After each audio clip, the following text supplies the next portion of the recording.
بسم الله الرحمن الرحيم. شبكة السويس الإخبارية كما وعدناكم نتابع الخبر قبل وبعد. من سنة جينا مدرسة أحمد رمضان، نفس المكان اللي أنا بدأت منه التصوير واللي تم رفع الفيديو بتاعه كان نفس المكان دوت. حاولت أخش من هنا هوت، المرة دي لقيت فيه حديد وإزاز، المنظر الجميل اللي احنا شفناه النهارده. من سنة ما كانش فيه الكلام دوت، كان ام الخير على ام عيشه على ام احمد كله بنفض على بعضه. النهارده بس جينا نشكر لو العربي السروي اللي استجاب يومها وادى امر بغلق المدرسه لحين استعادتها بالمنظر اللي احنا شايفينه. نشوف نفس ده اول مكان احنا صورناه، نشوف الحمامات كانت المنظر السنه اللي فاتت ايه ودلوقتي بقت ايه. اتفضل يا استاذه. شكل المدرسة من بره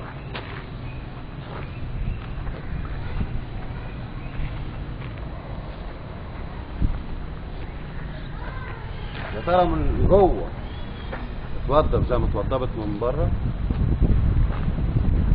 دقايق ونشوف.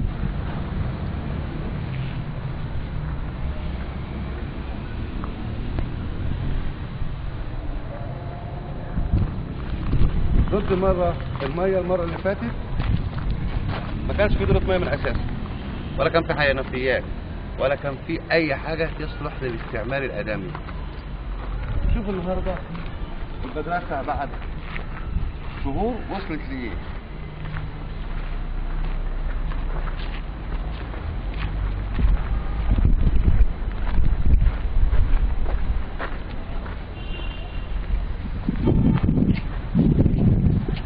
قبل زي ما انت شفت في الفيديو ما كانش فيه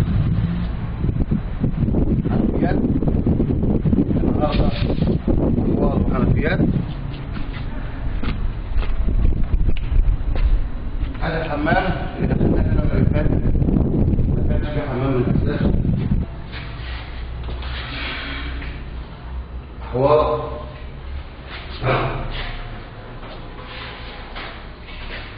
كل ضغط الميه متوضبه.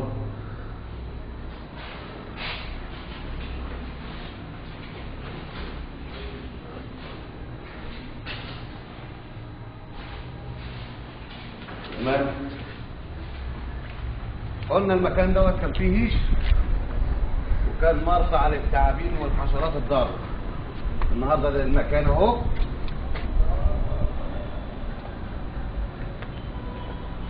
اتوضب وتركبت فيه البلدونه والبياضه.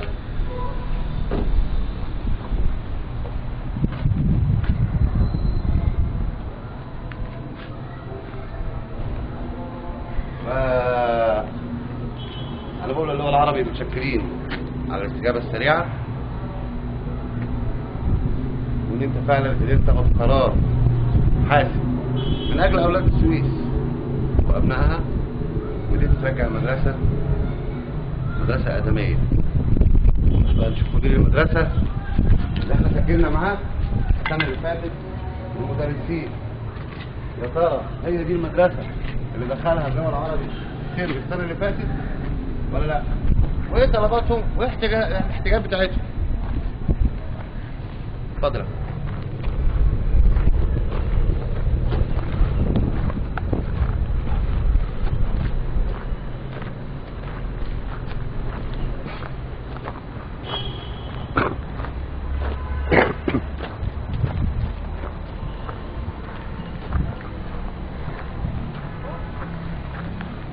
داخلين اهو على احد المدرسات.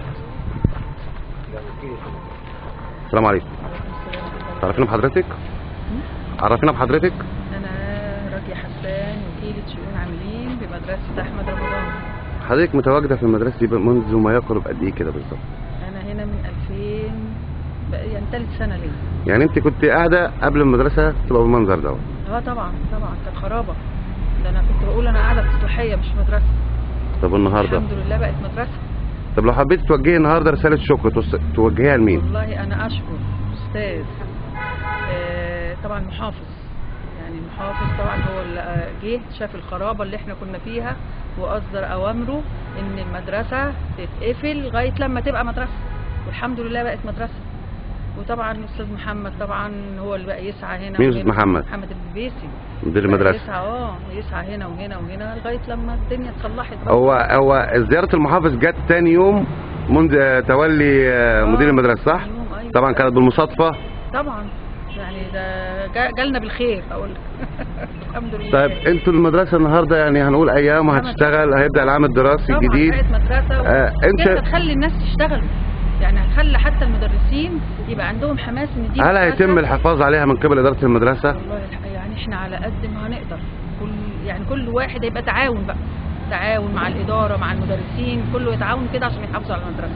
كنتوا متوقعين في يوم من الأيام المدرسة تبقى بالمنظر ده؟ لا والله أنا كنت يعني مش عارفة، أنا كنت باجي المدرسة وأنا عندي إحباط، يعني أنا مش جاي مدرسة وكنت عايزة أمشي، يعني أمشي، لكن أهو الحمد لله. في ناس زعلت لما احنا جينا صورنا وعرضنا المشكلة من داخل مديرية التربية والتعليم.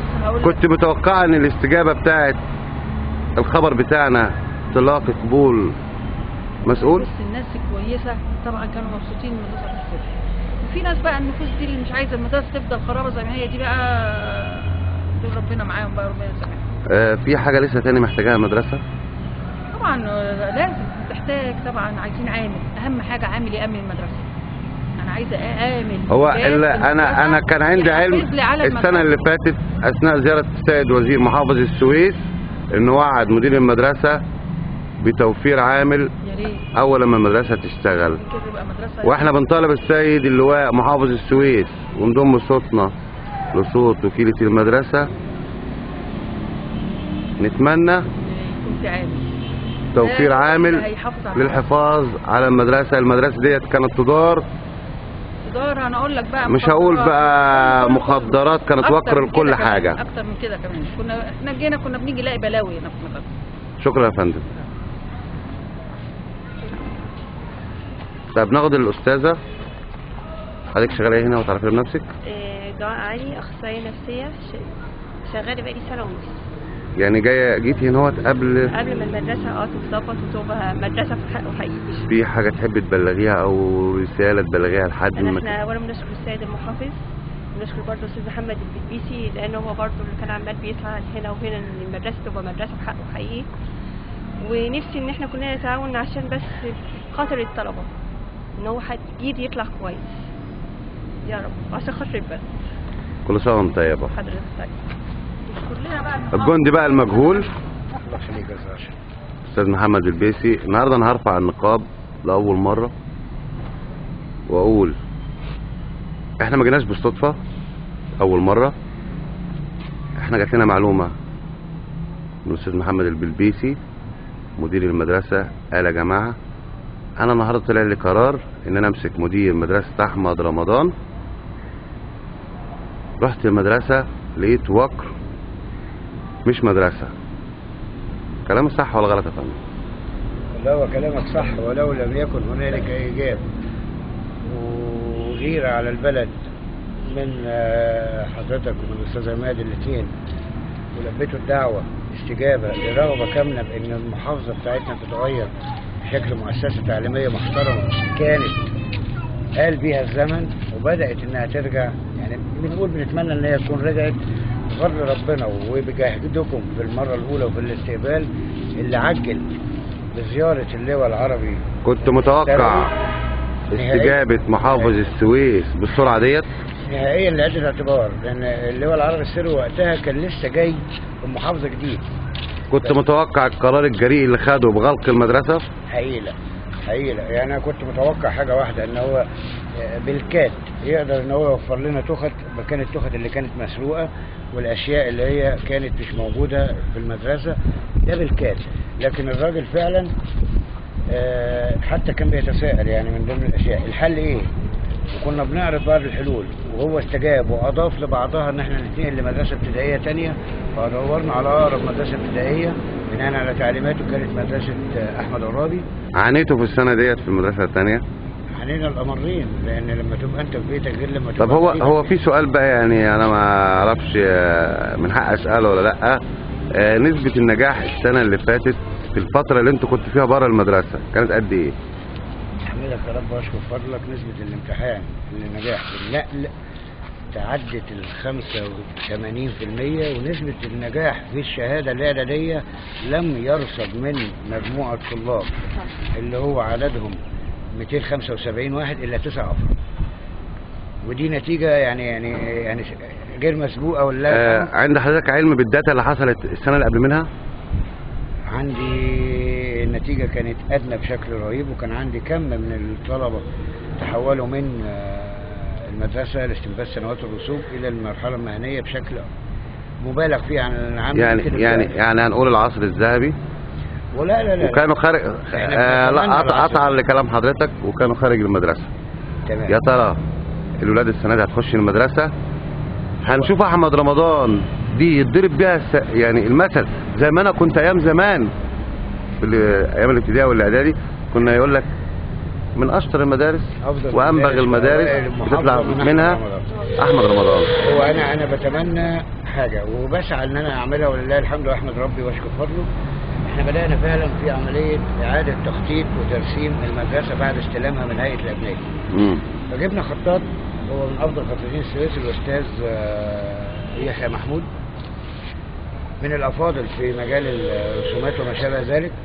الراجل مشكورا بدأ ياخد الأدوار العليا في الرسومات. عملنا على المبنى القديم قصة السويس تمام نصر أكتوبر، من مبتداها حرب أكتوبر، قرار السادات والعبور، الانتصار، بعد كده صمود شعب السويس لاكتمال نصر أكتوبر حتى يفوت على العدو الإسرائيلي.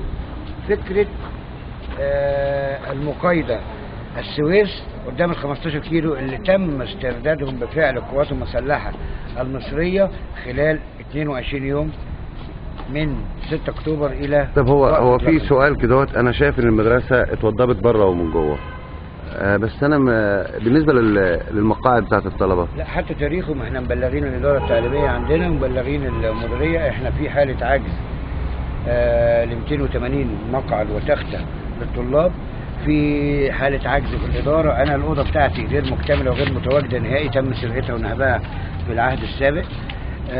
في حاجات كتير مطلوبة وإحنا مبلغين الإدارة عشان نقدر نسعى عليها. لكن متى سيتم رفع علم مصر على هذا المكان؟ رفع علم مصر ونشرف بذلك إن إحنا هنرفعه من خلال الأبنية الباكيات الرمادية اللي في النص، هنعمل فيها لون العلم 1 2 3 بطول المبنى، ودي الخطة الجاية. احنا اللي تم عمله وترسيمه ما هو إلا تلت المتاح. احنا عندنا بنرات هنرفعها، هنعمل فيها بالعلم مصر تكون في عالم مصر. الأشياء هنا في المنطقة اللي هي العلوية الفارغة دي، وفوقها نحط آية قرآنية واسم المدرسة والشعار. إن شاء الله في الفترة اللي جاية إن شاء رب العالمين نسمع إن أحمد رمضان رقم 1 أمسك الجمهورية. والله نتمنى ان احنا نشرف في بداية العام الدراسي بافتتاح المدرسة على يد الرجل اللي احنا بنقول تاني لم يبخل علينا في بداياته بشيء. مين ده؟ السيد اللواء العربي السروي، اللي هو بأمانة ربنا أخذ معانا قرار ادانا القوة الدفعة المباشرة اللي خلتنا نبدأ نعمل الشكل ده، ونحاكي مدرسة عبد القادر المزني في عهد الأستاذ الفاضل الأستاذ أسامة محمود، لعل وعسى وربما نقدر نعدي، وده بفضل السادة الزملاء. عايزين نبقى منظر خارجي مع جوهر السادة الأفاضل المعلمين المتواجدين معنا. بضم ندائي لنداءك السيد اللواء عربي السروي محافظ السويس. هل هتلبي دعوتهم وتيجي أول يوم في العام الدراسي تشوف نتيجة؟ ومطلب تاني بس بعد إذن حضرتك يا أشرف، هو سيادة اللواء احنا عندنا عامل جبناه بقالنا 3 شهور بنتولى احنا كإدارة ومدرسة وهيئة تدريس مدرسين دفع إيجار أو مرتبه يعني. أخدنا من المكافأة جزء فلبينا احتياجاتنا في ال3 شهور دفعا. احنا كان عندنا وعد من سيادة اللواء بس لم يتاح لنا فرصة مقابلته، ان هو هيتولى دفع راتب العامل وزوجته لحد ما يتم تعيينهم من قبل التربية والتعليم من خلال مكتب خدمات المحافظة. فأتمنى على السيد اللواء الوزير المحافظ ان هو يحقق لنا هذا الطلب حتى لا نقف عاجزين امام تلبية راتب راجل بعت الأجير أجره قبل ان يجد فعله. شكرا.